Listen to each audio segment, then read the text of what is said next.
Hi clarinet friends, this is Lee Seidner talking about Clarinet Fundamentals, and this video is going to focus on embouchure. The embouchure is actually the core of all the other fundamental skills. If we have a solid embouchure, a lot of the other fundamental clarinet skills are going to fall right into place, or at least be a lot easier to facilitate. So with the clarinet embouchure, there are actually two different kinds that are normally taught. There's the single lip embouchure and the double lip embouchure. The double lip embouchure we don't see super often here in the United States. It's something that's taught a lot more in Europe, and it's actually where you curl not only the bottom lip but also the top lip over the front two teeth, kind of like how double reed players play. The single lip embouchure is what we're going to focus on today. It's what I was taught, it's what a lot of people throughout the United States are taught. And I think it has a few advantages that are useful when developing these fundamental skills. So to form this embouchure, we're actually going to start by putting our clarinet over to the side.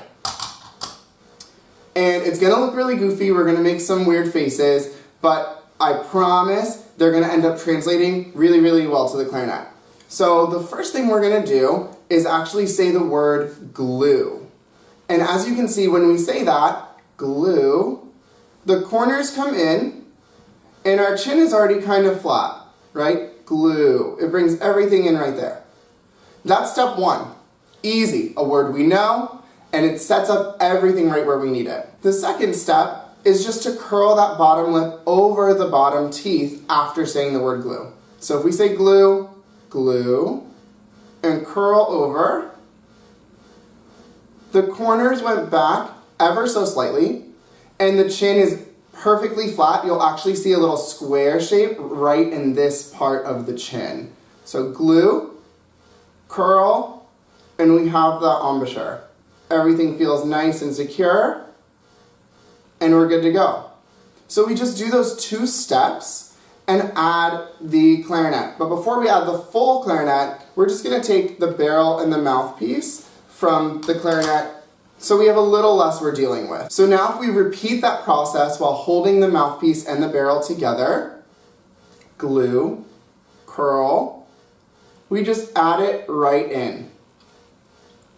Now the angle is at about a 45 degree.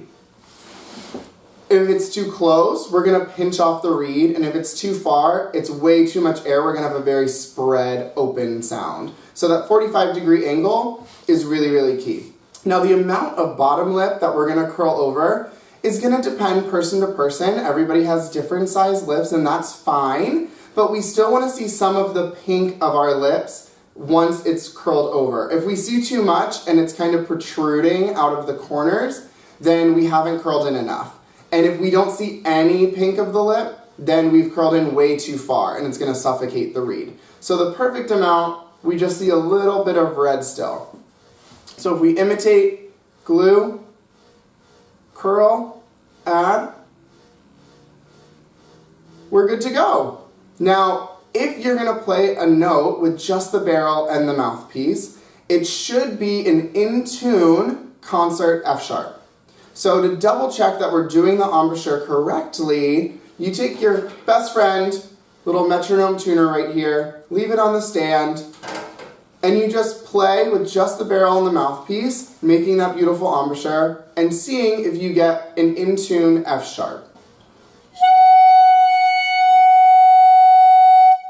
My tuner says I'm good to go, so the embouchure is doing great.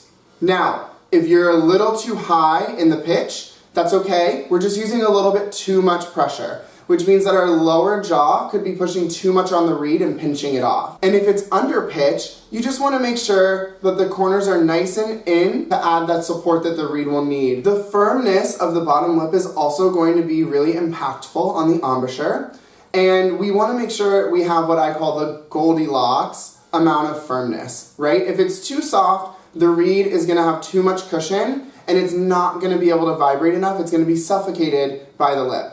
And that's not going to be good. It's going to be a really damp, fuzzy sound. If the lip is too firm, then we're probably biting down too hard on the reed, which is going to cause the pitch to go really high, and it's going to be a very thin, strained sound. So we want that perfect amount of firmness that allows us to still be open with the embouchure, but give the reed the support it needs to not vibrate too freely. And if you're having trouble figuring out the amount of mouthpiece that you need to have, there's a really easy trick that we can use. You just take a piece of paper and you slide it in between the tip opening there of the reed and the mouthpiece. So when you slide it in really carefully so to not to damage the reed, there's a point where the piece of paper stops.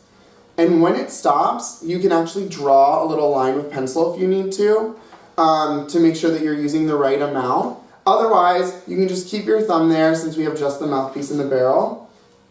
And that's about the amount of mouthpiece that you need to have the most efficient sound with the embouchure. It's actually more than you think it would be. Once you feel comfortable forming the embouchure and getting a really nice concert F sharp with just the barrel and the mouthpiece, you can add the rest of the clarinet and get to playing. Remember, it's always nice to go back to the fundamentals, especially when it comes to building our embouchure. And I always recommend practicing with a mirror so that we can really double check that we're making all of the right formations when we say glue, curling that lip under, just that beautiful embouchure to help set us up for success in all of the other clarinet fundamental skills.